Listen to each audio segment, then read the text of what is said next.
सुहागरात की रात होती है। एक नई नवेली दुल्हन जिसके मन में हजारों तरह के सवाल उमड़ रहे थे। उन सवालों में से एक सवाल कि आज मेरी सुहागरात है, मैं अपनी सुहागरात को किस तरह से मनाऊंगी, मैं अपने पति से किस तरह से बात करना शुरू करूं जिससे कि हमारे बीच में प्रेम बढ़े। दोस्तों, बस इसी तरह के अगिनत जो सवाल थे वो उस पत्नी के मन में, पत्नी के अंदर उमड़ रहे थे।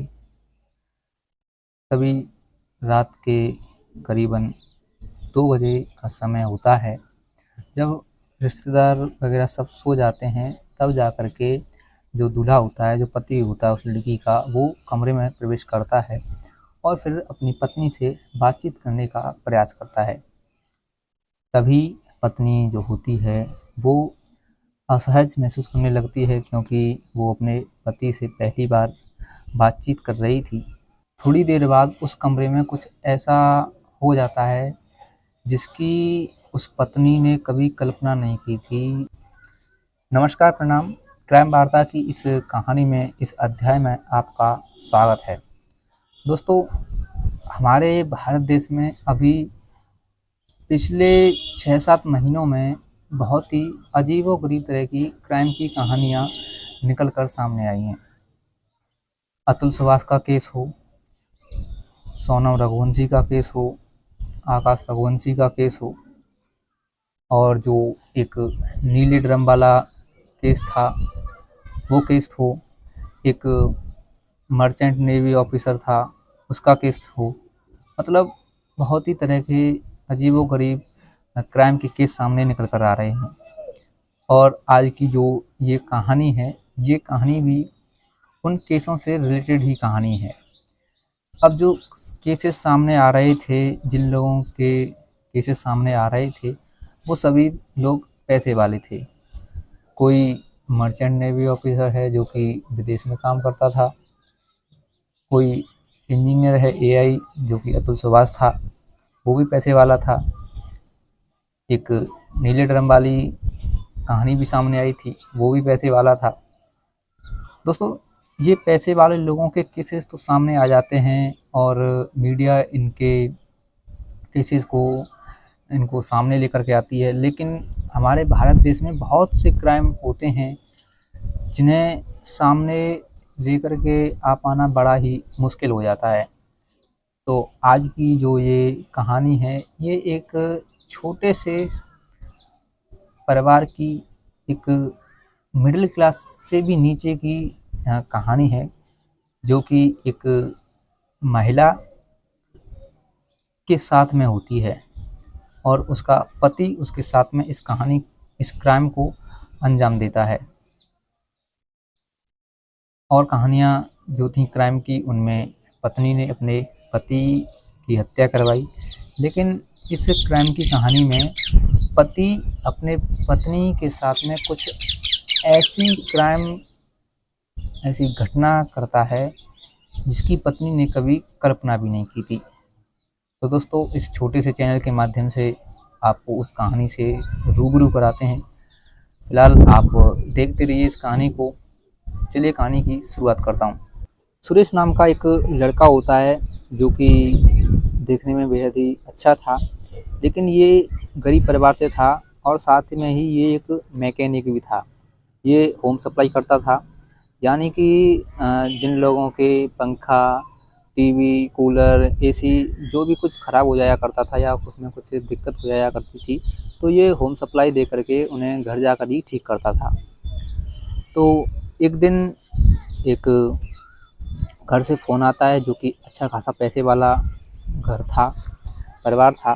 तो सुरेश वहाँ पहुँचता है होम सप्लाई देने के लिए। उनकी एक एसी थी जो कि ख़राब हो गई थी, तो वो उसे सही करता है। अब घर का जो मुखिया था, यानी कि जो घर में पुरुष सदस्य था, वो था नहीं, केवल उसकी पत्नी थी और उसकी एक बेटी थी। अब जो बेटी की माँ थी, वो अपना पूजा पाठ कर रही थी। शाम 5-6 बजे का समय था और जो उसकी बेटी थी उसका नाम था रिया। और रिया से ही उसकी माँ कह देती है कि मैकेनिक को जो भी सामान चाहिए तुम उसे ला करके दे देना, तुम उसके पास में बैठ जाओ। रिया सुरेश के पास में जाकर के बैठ जाती है और उसके काम धाम को देखने लगती है। रिया भी देखने में बेहद खूबसूरत थी, सुरेश भी देखने में अच्छा खासा था। सुरेश रिया को देखता है, रिया सुरेश को देखती है। सुरेश को रिया से ऐसा प्रतीत हो रहा था कि सुरेश को जैसे उसे वो चाहने लग रहा है, उसे प्रेम करने लग रहा है। लेकिन सुरेश फिर अपने आप को समझाता है कि उसके बस का नहीं है, वो पैसे वाले घर से है, उससे दूर रहे, उससे दूरियां बनाए। अब अपने काम को अंजाम देता है और अपने काम को करके वहाँ से आ जाता है। अब दोस्तों 4 दिन ही गुजरते हैं कि 4 दिन बाद फिर से रिया की जो एसी थी वो ख़राब हो जाती है। फिर से फ़ोन किया जाता है सुरेश को, सुरेश फिर से पहुंचता है। अब घर पर कोई नहीं होता, केवल रिया ही होती है। अब जो सुरेश था उसके मन में पता नहीं क्या होता है, वो एक पढ़ा लिखा था तो अपनी इंग्लिश भाषा में बातचीत करता है। रिया भी पढ़ी लिखी थी, वो इंग्लिश को समझ जाती है और जैसे ही देखती है कि एक गरीब आदमी, मिडिल क्लास से बिलोंग करने वाला व्यक्ति और मैकेनिक गिरी कर रहा हो और इंग्लिश बोल रहा हो तो उसमें कुछ बात होगी, टैलेंट होगा। तो रिया जो थी वो अब सुरेश को पसंद करने लगती है। फिर वो उसमें इंटरेस्ट लेने लगती है। अपना एसी का काम तो कर देता है, एसी को सही कर देता है। फिर रिया सुरेश से बातचीत करती है और दोस्तों दोनों में फिर बातचीत शुरू होती है। रिया फिर अपने प्यार का इजहार कर देती है। सुरेश उससे दूरियां बनाना चाहता था, लेकिन करता भी क्या था, मोह माया ऐसी ही होती है। सुरेश भी उसके जाल में फंस जाता है और उससे प्रेम करने लगता है, उसके प्यार को एक्सेप्ट कर लेता है। अब दोस्तों दोनों का जो प्यार का रिश्ता था ये चलने लगता है। ऐसे ही लगभग 1.5 साल गुजर जाता है। 1.5 साल तक दोनों रिलेशनशिप में आ जाते हैं, एक दूसरे को चाहने लगते हैं और फिर एक दूसरे से शादी करने के सपने सजोने लगते हैं। फिर एक दिन रिया सुरेश से कहती है कि माता पिता हमारी शादी की बात को नहीं मानेंगे, हम ऐसा करते हैं भाग चलते हैं। सुरेश समझाता है कि शादी करेंगे तो माता पिता की मर्जी से, नहीं करेंगे नहीं तो। रिया फिर समझाती है कि माता पिता नहीं मानेंगे इस जन्म में, हमें भाग कर ही शादी करनी पड़ेगी। अब दोस्तों सुरेश रिया की बातों में आ जाता है और दोनों घर छोड़ करके भाग जाते हैं और वो हैदराबाद से कोलकाता पहुंच जाते हैं और कोलकाता में एक मंदिर में जा कर के शादी कर लेते हैं।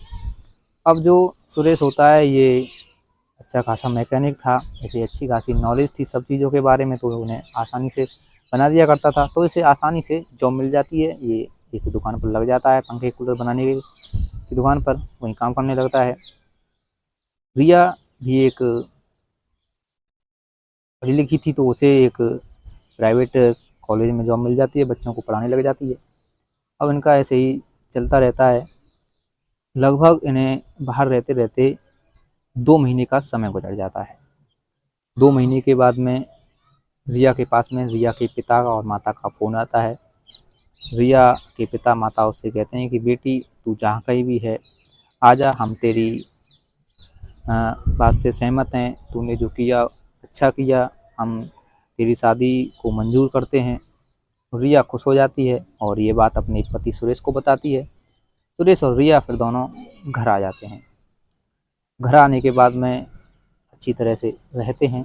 लगभग 1 महीना और गुजर जाता है। 1 महीना गुजरने के बाद में सुरेश के पास में फ़ोन आता है कि रिया का एक्सीडेंट हो गया है और वो ऑन द स्पॉट एन मौके पर ही अपनी जान गंवा बैठी है। एक पल के लिए तो सुरेश को ये एहसास नहीं हो पाता है कि उसकी पत्नी अब इस दुनिया में नहीं रही है, लेकिन होनी को कौन टाल सकता था, वो इस बात पर अमल करता है, विश्वास करता है। दोस्तों अंतिम संस्कार हो जाता है, 3 महीने गुजर जाते हैं। 3 महीने गुजरने के बाद भी सुरेश रिया को नहीं बुला पाता है। अब दोस्तों 1 महीना और गुजर जाता है। फिर समय गुजरने के बाद में सुरेश को एक दिन पता चलता है कि रिया का जो एक्सीडेंट हुआ था वो एक्सीडेंट नहीं था, वो हादसा नहीं था, बल्कि एक सोची समझी प्लानिंग थी, एक मर्डर था। दरअसल दोस्तों जिसने मर्डर करवाया था वो एक लड़की थी और लड़की का नाम था सोनम। सोनम जो थी ये सुरेश के साथ में ही पढ़ा करती थी और बचपन से ही सुरेश को पसंद करती थी। लेकिन जब सोनम को ये बात पता चली कि सुरेश ने रिया से शादी कर ली है, तो ये सोनम जो थी रिया को अपना दुश्मन मान लेती है और अपने दिमाग में ये बिठा लेती है कि जिससे उसके प्यार को छीना है वो उससे उसकी ज़िंदगी को छीन लेगी। अब दोस्तों होना क्या था, जो सोनम थी वो अपने प्लान को अंजाम दे देती है और रिया की हत्या कर देती है एक फुल प्लान के साथ, एक एक्सीडेंट में। अब दोस्तों इस बात की जब पता चलता है सुरेश को, तो सुरेश को बहुत ही ज़्यादा धक्का लगता है, बहुत ही ज़्यादा सदमा लगता है। सुरेश इस बात को एक्सेप्ट नहीं कर पाता है और वो अपने मन ही मन ठान लेता है कि जिससे उसकी पत्नी को छीना है वो उससे उसकी ज़िंदगी को छीन लेगा। और दोस्तों बस होना क्या था, सुरेश सोनम की तरफ आकर्षित होता है। सोनम जो कि सुरेश को अपना मान चुकी थी, उसे बहुत ही ज़्यादा बेइंतहा प्यार करती थी, जब देखती है कि वो उसकी तरफ आ रहा है तो वो भी उसकी तरफ जाने लगती है। दोस्तों सोनम प्यार करने लगती है, जो कि पहले से ही करती थी, अब और ज़्यादा करने लगती है। अब जो सुरेश था ये इसका प्लान था कि ये सोनम को अपने झांसे में, प्यार के झांसे में फंसाएगा और फिर बाद में उसकी हत्या कर देगा। लेकिन सोनम भी कम खोपड़ी वाली, कम बुद्धि वाली लड़की नहीं थी। उसे भी सब पता था कि अगर उसके बारे में सुरेश को पता लग गया होगा तो वो 1-2 दिन के अंदर उसकी हत्या कर देगा, अगर नहीं लगा होगा तो फिर वो उससे शादी कर लेगा। अब सोनम भी इस बात को आजमाने लगती है। सोनम फिर सुरेश से कहती है, मैं तुमसे शादी करना चाहती हूँ, तुम्हें क्या लगता है, क्या तुम मुझसे शादी करोगे? अब सुरेश भी हाँ कर देता है। उसके पास में एक बहुत ही बढ़िया आइडिया आ जाता है। सोनम को ये एहसास हो जाता है कि सुरेश को उसके बारे में कुछ भी नहीं पता है कि उसी ने उसकी पत्नी की हत्या करवाई है। अब दोनों दोस्तों एक दूसरे से शादी कर लेते हैं। अब शादी करने के बाद में सोनम के मन में हज़ारों तरह के सवाल थे। सुहागरात की सेज सजी हुई थी, सोच रही थी अपने पति से कैसे बातचीत करे, क्या स्टार्ट करे, कैसे शुरू करे, किन शब्दों का प्रयोग करे। रात के करीबन 2 बज जाते हैं। जब सभी मेहमान जो थे शादी में आए थे, जब सब सो जाते हैं तो सुरेश कमरे में घुसता है और अपनी पत्नी से फिर सोनम से बातचीत करने लगता है। अब दोस्तों होना क्या था, जैसा सोचा था सुरेश ने, वैसा ही सब कुछ हो रहा था। पहले तो जो सुरेश था वो अपनी पत्नी के लिए यानी सोनम के लिए 1 गिलास दूध लेकर के आता है और अपनी पत्नी को पीने के लिए कहता है। सोनम कहती है कि ये दूध तो मर्द लोगों के लिए होता है, सुहागरात की रात में आप मुझे क्यों पिला रहे हैं? तो सुरेश कहता है कि वो बात तुम्हारी ठीक है, लेकिन मेरे घर में रीति रिवाज अलग है, यहाँ पर औरतें दूध को पीती हैं।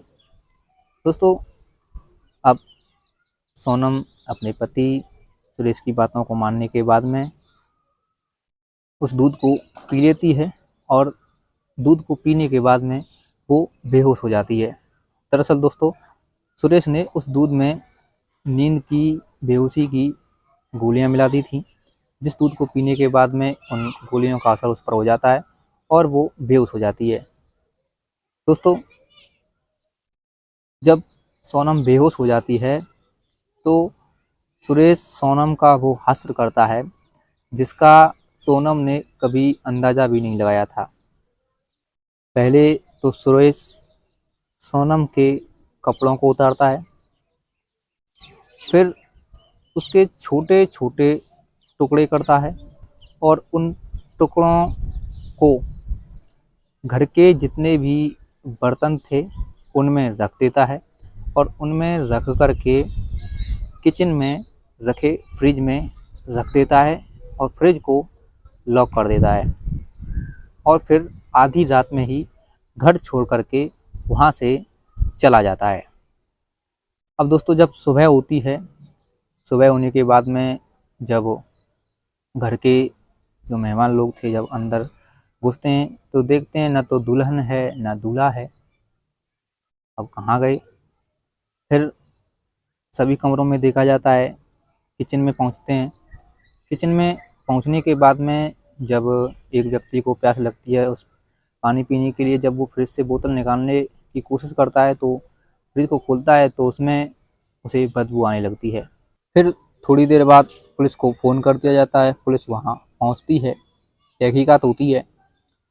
दोस्तों, लगभग सुबह के 11 बजे ही टीवी पर एक न्यूज़ प्रकाशित कर दी जाती है और उस न्यूज़ में जो सामने होता है वो खुद सुरेश होता है और सुरेश अपने जुर्म का इकरार कर लेता है, जुर्म को कबूल कर लेता है और वो मीडिया वालों से, देश के लोगों से, सबसे कहता है कि उसने अपनी पत्नी जो कि दूसरी थी सोनम की हत्या कर दी है और उसके छोटे छोटे टुकड़े काट करके फ्रिज में रख दिए हैं। दोस्तों, जब ये बात देश के लोगों को, तमाम उनके बड़े बूढ़े लोगों को पता चलती है तो सब हक्के बक्के रह जाते हैं, सब दंग रह जाते हैं कि आखिरकार कैसे कोई व्यक्ति अपनी पत्नी के इतने छोटे छोटे टुकड़े करके फ्रिज में रख सकता है। जब मीडिया वालों ने सुरेश से पूछा कि तुमने अपनी पत्नी को क्यों मारा, तो सुरेश ने फिर सब कुछ बताया कि उसने अपनी पत्नी को क्यों मारा था। दोस्तों, इसके बाद में सुरेश को पुलिस ले जाती है और उसे फिर सजा होती है। तो दोस्तों, ये कहानी थी सुरेश की और रिया की और सोनम की। कैसी लगी ये कहानी, कमेंट बॉक्स में कमेंट करके ज़रूर बताइएगा।